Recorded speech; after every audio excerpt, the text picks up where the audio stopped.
I wanted to continue tonight in the Memches Kinyanim a follow-up of last night's Kinyan of Anova. We were discussing last night how Anova not only is a midah ben adam lechaveiro, how it allows a person to become subservient and to allow to accept the wisdom imparted upon him from his Rebbe or from his Chavrusa. We also mentioned and discussed at length the idea of Anova, that a person should make his own knowledge subservient to that of the Torah, to allow his mind to be molded into a Torah-dik mind, to allow his mind to second guess its own concepts and morals in order to allow it to accept the morals and the ideas, the philosophies as they are presented by the Torah. Very high and certain level of Anova we discussed in order for a person to do that, to be self-negating, to realize and recognize, understand that my own ideas aren't always the best ideas. My own ideas aren't necessarily even anywhere close to the best ideas. And I'm willing to give over my sense of society, my sense of ideals to that of the Torah, and to change my mind based on the morals as they are presented by the Torah. That was last night. Tonight I wanted to discuss how Anova also can fundamentally affect the way a person learns. The way mamish you approach a sugya, the way you learn a sugya from the bottom up.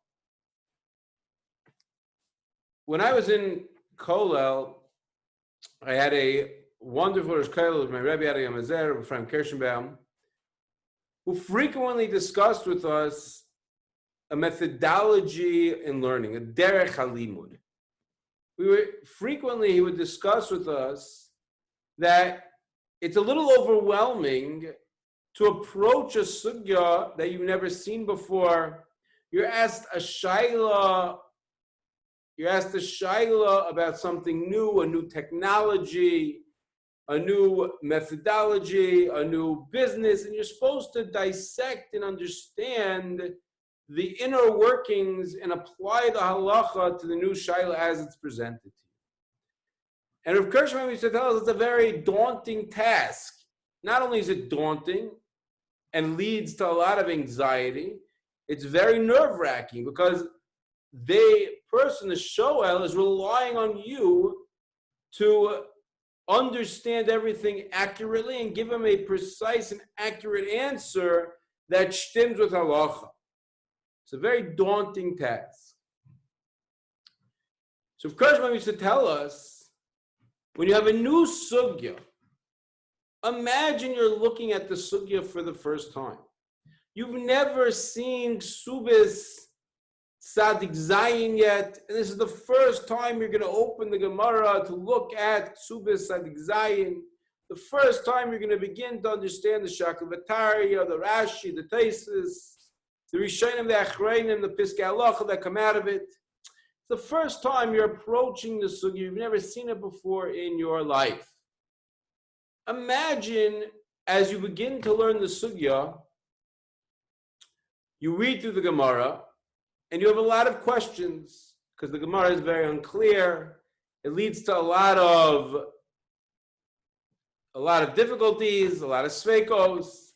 And as you're learning the Gemara, various questions pop up in your mind. And you start then to approach Rashi, and you're reading through Rashi word by word carefully. And one of two things happen now. Either Rashi begins to address those difficulties that you had. Rashi begins to start to answer, or at least allude to some of the answers that deal with your difficulties in the sugya. That's mahalach number one. Alternatively, you learned through the Gemara so well, you had so many questions, but beautiful answers to every single one. And when you opened up Rashi doesn't even begin to address the issues at all. So what do? You turn to Taisvis. And Tosfos also is not only is he not giving the same answers as you, he's not even asking the same questions. Then you look at the other Rishonim, the Ramban, the Rashba, the Ritva, the Meiri, the Rambam. No one's dealing with your questions. If these two students who both saw the Gemara for the first time approach you and ask you, which of them do you think has a more accurate read on the Gemara? Again, student number one had a lot of questions, but seemingly Rashi starts to deal with them. He doesn't have any major chidushim, he doesn't have anything major to add. But at the end of the day, he begins to have a Havana based on Rashi. And on the other hand, student number two had a beautiful, amazing, mechudesh pshat in the entire sugya from beginning to end. Something that neither Rashi nor Tosfos, the Ramban, the Rambam, no one ever dealt with this mahalach before. And he comes to present to you this beautiful, amazing, fascinating new mahalach through the sugya. And you be the judge. Which one of these two mahalchim, which one of these two students do you think learned the sugya more accurately? Which one of these two students do you think you're going to give a bigger hug and a smile to? Which one of these two students are you going to give a pat on the back and say, you did an awesome, amazing job? Student number one or student number two? And most people, the gut reaction is to say, student number two, who had such a great, amazing, novel interpretation of the Gemara, how incredible his asmada, how incredible he was working, how amazing was his pshat.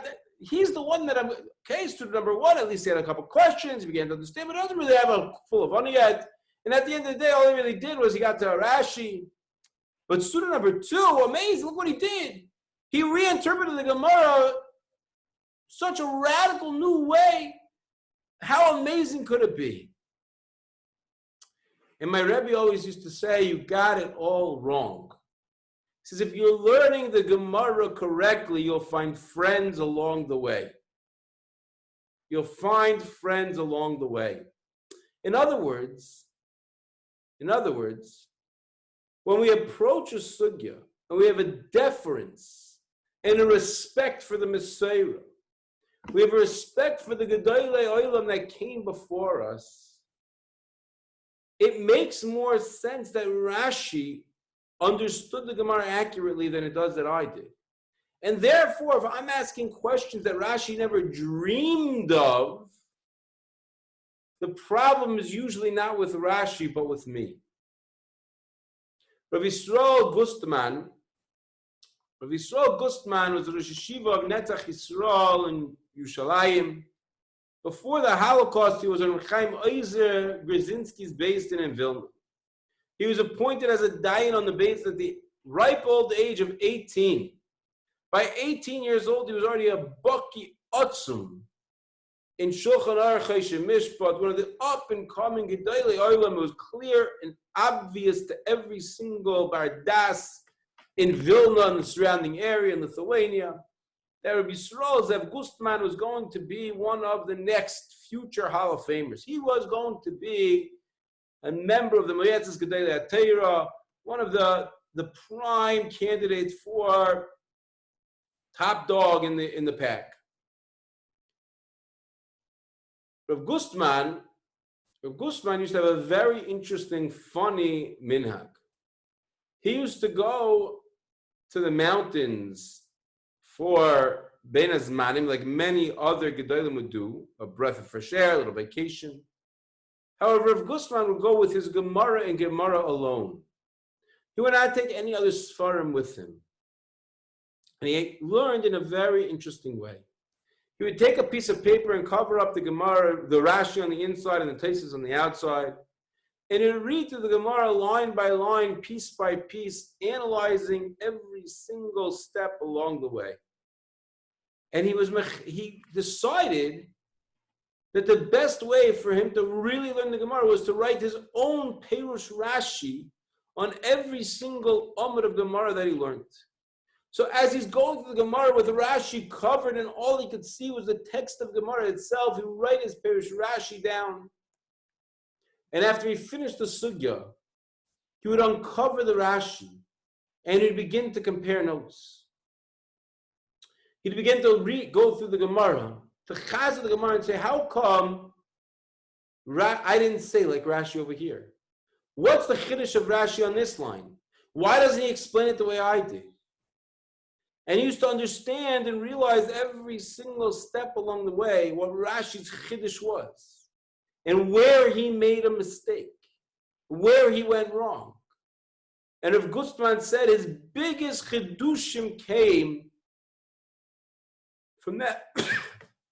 His biggest chidushim came from that analysis of Rashi, from that realizing that I cannot reach the ankles of Rashi, and if I didn't explain the Gemara the way Rashi did, it must be that Rashi's telling me something that I missed.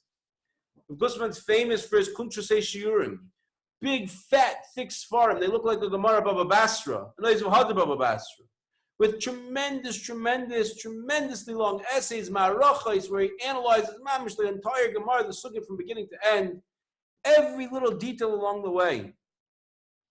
And this tremendous mechadish, tremendous Talmud Chacham, awesome Lamdin, said that his chidushim came from an analysis of Rashi, a deference, an Anova to how wonderful, amazing, and great Rashi was compared to him.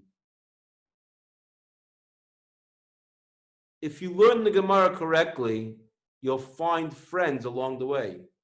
Those friends might be the Brisker Rav, they might be Reb Chaim, they might be the Ktsois of the Nesivis, they might be the Rosh or the Tur, the Rambam and the Ramban, Rashi and Taisus. But you'll definitely find friends along the way. If you're analyzing the sugya correctly, you could be mechaven to a kasha v'taisus. And that's the greatest compliment ever. That you understood the kasha of the Gemara. You understood the kasha of the taisus before it was asked. That means you really understood, you grasped the heart of the sugya. And that is the greatest compliment one can have. This obviously reminds us of the beautiful words of the Reb Chaim Volozhin in the Keser Reish. Reb Chaim Volozhin says, defining a chiddush, he says the biggest chiddushim is to have a emes dika pshat of a rishon, to understand what the Rambam's really saying.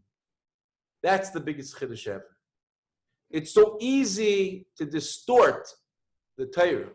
It's so easy to distort the Gemara, the Rishonim. It's so easy to find a far-fetched, weird, but mechodesh dik pshat in the Gemara that can change our entire hanhaga of how we worship HaKadosh Baruch Hu and how we practice Yiddishkeit. But says Reb Chaim Volozhiner, that might be beautiful, it might be amazing, and it might be beautiful acrobatics, mental acrobatics. But at the end of the day, that's not Amita Shel Torah. The emes la'amita shel Torah is to understand what the Gemara, what's lying behind the words of the Gemara, based on the way the Rishonim understood that, to have a Anova, a deference of appreciation for the Torah that came before us, and to completely recognize how feeble, how minimal our minds are in comparison to the Gedolei Olam that came before us from Moshe Rabbeinu until today. We should all be zeichet to have a little dose, a pill of Anova every day when we approach the sugya, to understand what the Gemara is telling me, what Rashi is really telling me, and not to shtup our words and our ideas into what the Gemara is saying.